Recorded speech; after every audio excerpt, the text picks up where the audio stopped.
نحمده ونصلي على رسوله الكريم اما بعد فاعوذ باللہ من الشیطان الرجیم بسم اللہ الرحمن الرحیم۔ محترم سامعین ناظرین، السلام علیکم ورحمۃ اللہ وبرکاتہ۔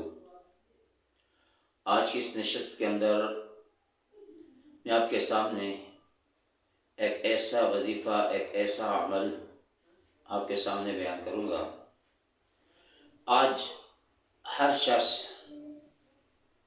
قرض کی وجہ سے پریشان ہے، رزق کی وجہ سے پریشان ہے، تو ان قرضوں کو ختم کرنے کے لیے، رزق کے اندر فراوانی پیدا کرنے کے لیے اللہ تعالیٰ کے اسماء میں سے ایک اسم کہ جس شخص نے بھی یہ وظیفہ کیا، جس شخص نے بھی اس وظیفے کو جاری رکھا، اللہ رب العالمین نے اس کے رزق کے اندر بھی خیر و برکت پیدا فرمائی اور اس سے قرضوں سے بھی نجات عطا فرمائی۔ لیکن اس کے لیے کچھ شرائط ہیں کہ سب سے پہلی شرط، جتنے بھی وظائف ہیں ان وظائف کو کرنے سے پہلے سب سے پہلی شرط یہ ہے کہ انسان نماز کا پابند ہو۔ اگر وہ نماز نہیں پڑھتا، اللہ کو سجدہ نہیں کرتا، تو وہ جتنے مرضی وظیفے کرتا رہے ان وظیفوں کا اثر نہیں ہوگا، کہ جب تک نماز کا پابند نہ ہو۔ تو سب سے پہلی چیز نماز ہے۔ نماز اللہ کا حکم ہے جو اللہ تعالیٰ نے اپنے بندوں پر فرض فرمائی ہے۔ ہر مسلمان مرد اور عورت پر نماز کیا ہے؟ فرض ہے۔ تو جو بندہ نماز ادا کرتا ہے، اللہ رب العالمین اس نماز کی برکت سے اس انسان کے رزق کے اندر خیر و برکت پیدا فرما دیتے ہیں۔ نماز کی برکت سے اپنے اس بندے کی پریشانی کو دور کر دیتے ہیں۔ جیسا کہ حدیث پاک میں آتا ہے، جو اللہ کے پیغمبر صلی اللہ علیہ وسلم پر کوئی مشکل وقت آتا یا حضرات صحابہ اکرام کے اوپر کوئی پریشانی مصیبت آتی، تو وہ سب سے پہلا کام کیا کرتے تھے؟ اللہ کی طرف رجوع کرتے، نماز کا اہتمام کرتے، اللہ سے مانگتے، تو ان کی وہ مشکل نماز کے ذریعے سے دور ہو جاتی تھی۔ اس پریشانی کو نماز کے ذریعے سے دور کر دیتے تھے۔ تو اس وظائف کو، اس وظیفے کو شروع کرنے سے پہلے کیا ہے؟ نماز شرط ہے، نماز کا اہتمام کیا جائے۔ اور دوسری شرط یہ ہے کہ اس وظیفے کے اندر تاثیر پیدا کرنے کے لیے کہ انسان جھوٹ نہ بولے، جھوٹ کے قریب نہ جائے، کیونکہ جھوٹ کیا ہے؟ ایک نحوست ہے۔ اور جب انسان جھوٹ بولتا ہے تو فرمایا کہ اس کے پاس جو فرشتے ہوتے ہیں اس جھوٹ کی نحوست کی وجہ سے وہ بھی اس سے دور ہو جاتے ہیں۔ تو جھوٹ کی وجہ سے انسان اللہ کی رحمت سے دور ہو جاتا ہے۔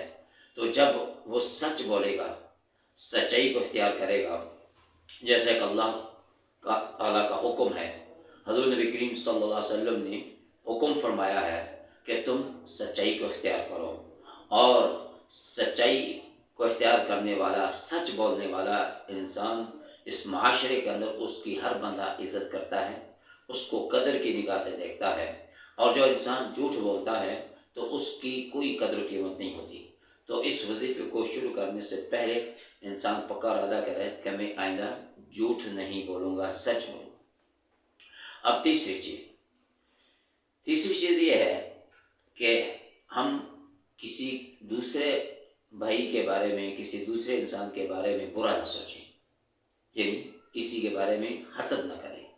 اور یہ ایسی چیز ہے کہ یہ بھی انسان کی نیکیوں کو کھا جاتی ہے، اور اس سے بھی انسان کے رزق کے اندر کمی واقع ہوتی ہے۔ تو حسد سے اپنے آپ کو بچائیں۔ اور چوتھی اور سب سے اہم شرط فرمایا کہ انسان اپنے رزق حلال کا اہتمام کرے، کہ رزق حلال، کہ یہ سب سے اہم چیز ہے انسان کے رزق کے اندر برکت پیدا کرنے کے لیے، کہ وہ رزق حلال کو کھائے، رزق حلال کا اہتمام کرے۔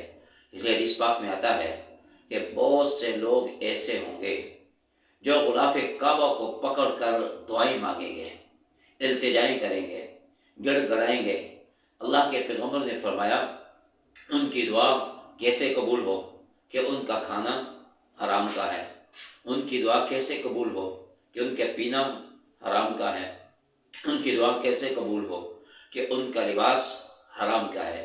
جس نے فرمایا کہ حرام سے کھانے سے، حرام پینے سے، حرام لباس سے، حرام غذا سے، حرام لقمے سے انسان اپنے آپ کو بچائے تو اللہ رب العالمین اس بندے کے رزق کے اندر خیر و برکت پیدا فرماتے ہیں۔